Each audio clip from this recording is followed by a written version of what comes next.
di sebuah desa kecil yang tersembunyi di pedalaman Suriah, tak jauh dari perbatasan dataran Golan, hidup seorang pria bernama Mahmud Al-Hatib. Ia bukan tentara, bukan politisi.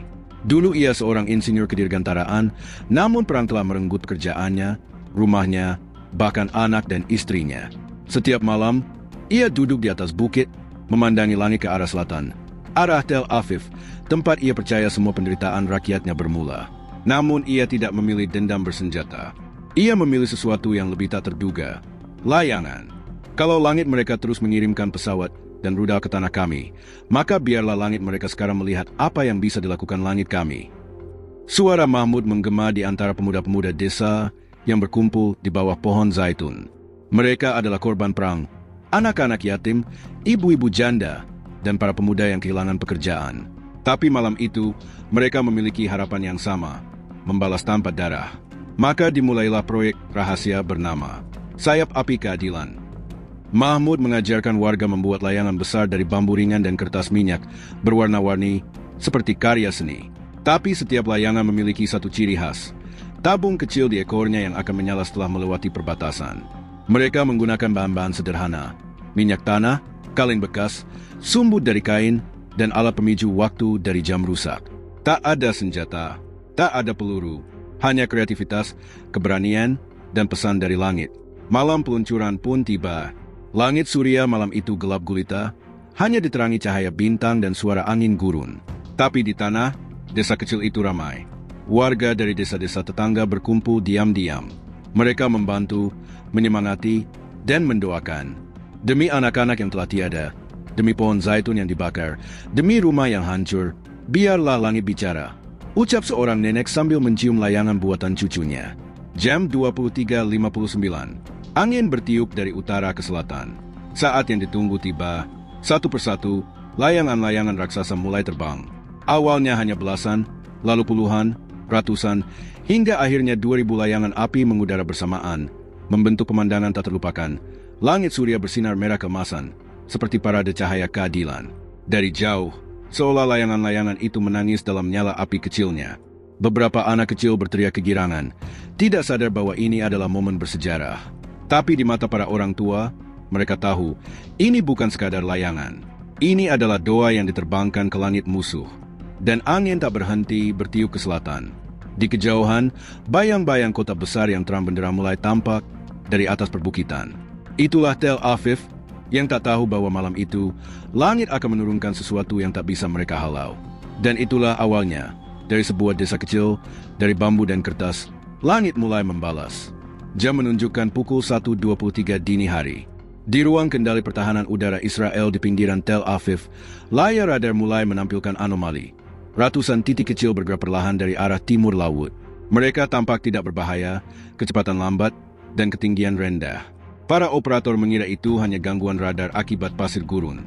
Namun dalam waktu kurang dari 15 menit, titik-titik itu mulai menyebar di layar seperti kawanan lebah, bergerak tak beraturan, dan bercahaya. Ini bukan burung, bukan drone. Ini apa ini? Tanya seorang petugas. Baru saat kamera pengintai malam menangkap visual, semua menjadi jelas. Layangan, ribuan, membawa api, panik. Komando militer segera mengaktifkan Iron Dome, sistem pertahanan udara canggih yang dirancang untuk menembak roket dan rudal. Tapi malam itu, teknologi tercanggih Israel kewalahan. Iron Dome tak bisa mendeteksi objek sekecil itu secara akurat. Apalagi layangan-layangan itu melayang secara acak dan pelan, masuk di sela-sela bangunan dan jalan sempit. Beberapa bahkan menyangkut di tiang listrik dan balkon apartemen. Dan lalu, satu persatu percikan api mulai jatuh ke bumi. Di sebuah kompleks industri, salah satu layangan tersangkut di pipa gas. Ledakan kecil terjadi, cukup untuk memicu kebakaran besar. Dalam 30 menit, 4 titik kebakaran dilaporkan dari wilayah berbeda. Dekat pelabuhan, di pusat bisnis, dan 2 lainnya di area perumahan padat. Pukul 2.11, seluruh Tel Aviv dikejutkan oleh sirene darurat yang meraung tanpa henti. Warga berhamburan keluar rumah. Jalanan macet. Polisi dan pemadam kebakaran tak bisa menjangkau semua titik. Api merambat dari atap ke atap, dari pohon ke gedung, dari garasi ke gudang. Asap hitam mulai menutupi langit malam. Tapi ini bukan serangan rudal, bukan jet, bukan senjata nuklir. Ini hanya layangan. Layangan yang membawa pesan dari rakyat yang tak lagi punya tanah, tapi masih punya langit. Iron Dome tak berkutik. Api jatuh dari langit. Dan malam itu, Tel Aviv menatap ke atas, bukan ke drone, tapi ke layangan dari bambu dan kertas. Ribuan jumlahnya, membakar dengan nyala harapan. Di ruang bawah tanah pusat pemerintahan, para jenderal terdiam. Tak satu pun dari mereka menyangka bahwa serangan paling merusak sepanjang dekade ini bukan datang dari senjata, tapi dari simbol rakyat yang telah kehilangan segalanya. Mereka bukan hanya kebingungan, mereka ketakutan. Karena malam itu baru dimulai. Pukul 3 dini hari, Tel Aviv sudah tak lagi tampak seperti kota metropolitan. Cahaya terang yang biasanya menyinari gedung-gedung pencakar langit kini tergantikan oleh kobaran api dan asap hitam pekat yang membubung ke langit. Ratusan layangan api telah jatuh di berbagai titik strategis kota. Atap apartemen, taman bermain, gudang industri, kantor media, dan bahkan atap stasiun televisi. Salah satu yang paling parah adalah Kompleks Energi Barat, pusat distribusi listrik utama kota. Sebuah layangan menyangkut di trafo raksasa dan memicu ledakan besar. Dalam sekejap, 40% wilayah Tel Aviv gelap total. Blok-blok apartemen tak lagi punya air dan listrik. Warga terjebak dalam lift, anak-anak menangis di lorong tanpa lampu. Telepon genggam tak bisa diisi daya. Internet padam. Mobil-mobil tak bisa mengisi bensin. Di langit, layangan-layangan yang masih terbang perlahan mulai jatuh satu persatu, menyebar percikan seperti bunga api di malam takbiran. Hanya saja, ini bukan perayaan. Ini adalah penghakiman dari langit. Sistem kota modern dihancurkan bukan oleh peluru kendali, tapi oleh akal rakyat yang disakiti. Layangan-layangan dari desa-desa Suriah kini menjatuhkan pusat kekuasaan teknologi tinggi. Tel Aviv berubah menjadi kota kobaran. Petugas pemadam kebakaran kelelahan. Sirene meraung dari segala arah, tapi mereka tak mampu mengatasi semuanya. Beberapa petugas terlihat hanya bisa berdiri memandangi kobaran api yang membakar kantor pusat air bersih. Warga mulai menyiram api dengan ember seadanya. Kekacauan terjadi di mana-mana. Dan dari kejauhan, dunia menyaksikan. Puluhan jurnalis internasional yang berada di Tel Aviv menyiarkan langsung. Tayangan viral memperlihatkan bagaimana sebuah layangan kecil menyangkut di gedung pencakar langit, lalu memicu api yang menjalar cepat. Beberapa stasiun TV dunia menyebut ini Tefai Rain from the North, atau serangan api tercanggih yang tidak pernah diperhitungkan. Para petinggi militer Israel mulai saling tuduh. Salah satu menteri menjerit, "Kita bisa menahan rudal, tapi mengapa tak bisa menghentikan benda mainan?" Jawaban dari kepala strategi pertahanan hanya satu. Karena mereka menyerang dari sesuatu yang tidak kita perhitungkan, akal rakyat. Disitulah letak panikan sebenarnya. Bukan hanya karena gedung terbakar, tapi karena seluruh dunia menyaksikan bahwa sistem pertahanan mereka yang dibanggakan selama ini tidak bisa melawan 2.000 layangan dari rakyat kecil. Di sisi lain, di sebuah bukit di Suriah, Mahmud duduk termenung, dikelilingi anak-anak kecil yang menatap ke langit. Dari kejauhan, mereka melihat langit Tel Aviv yang memerah, bukan karena matahari terbit, tapi karena kota itu terbakar diam-diam oleh langit yang mereka kirimkan. Apakah mereka menyerah? "Ayah," tanya seorang anak kecil. Mahmud menjawab pelan, "Belum, tapi mereka mulai mendengar langit kita." Pagi menjelang, tapi di Tel Aviv, cahaya matahari tak mampu menembus asap hitam yang mengepul dari berbagai penjuru kota. Langit tampak suram.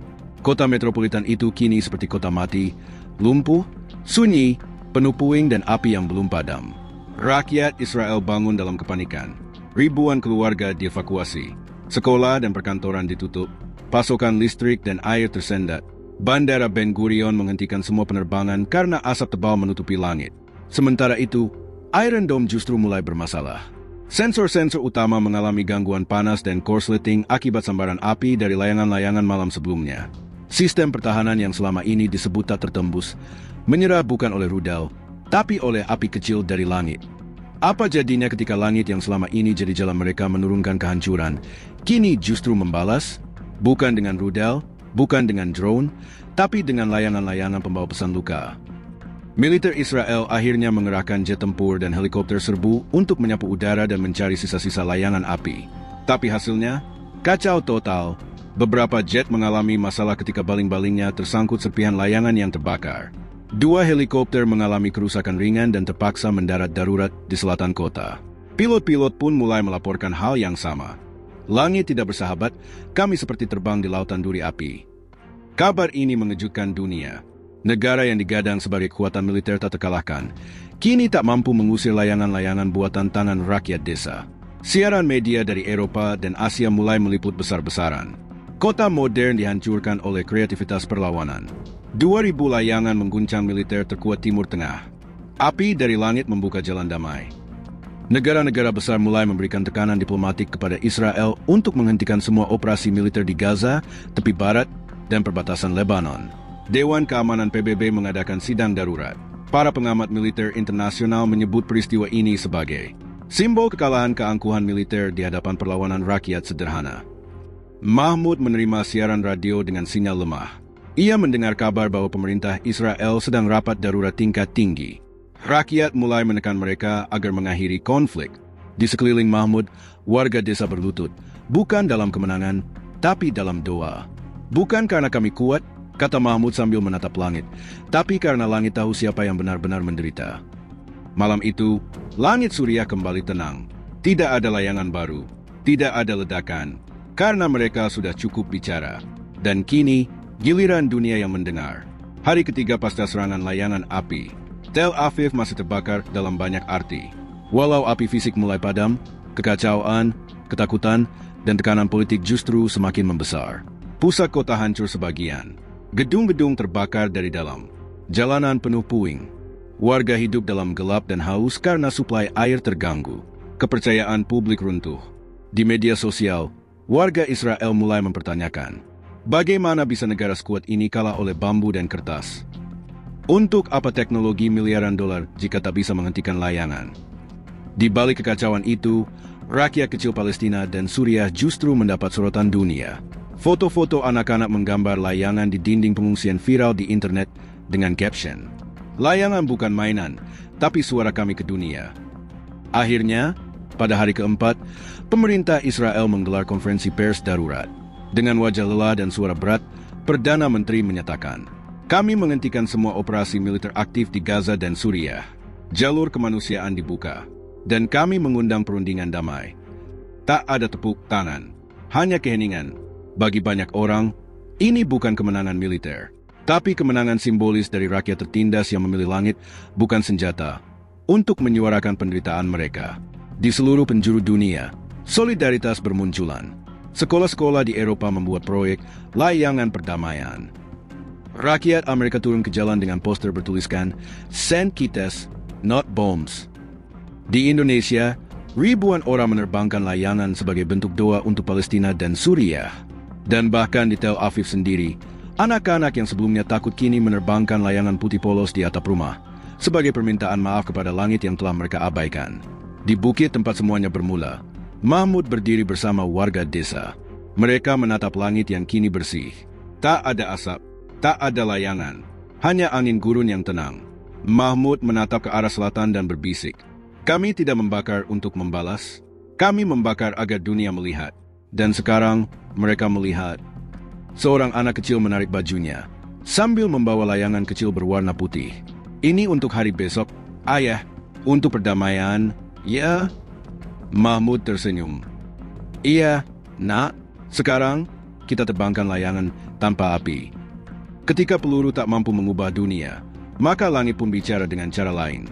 Dari bambu, kertas, dan nyala kecil, sebuah pesan menyala terang, bahwa harapan, jika diterbangkan bersama, bisa membakar keangkuhan dan menyalakan perdamaian.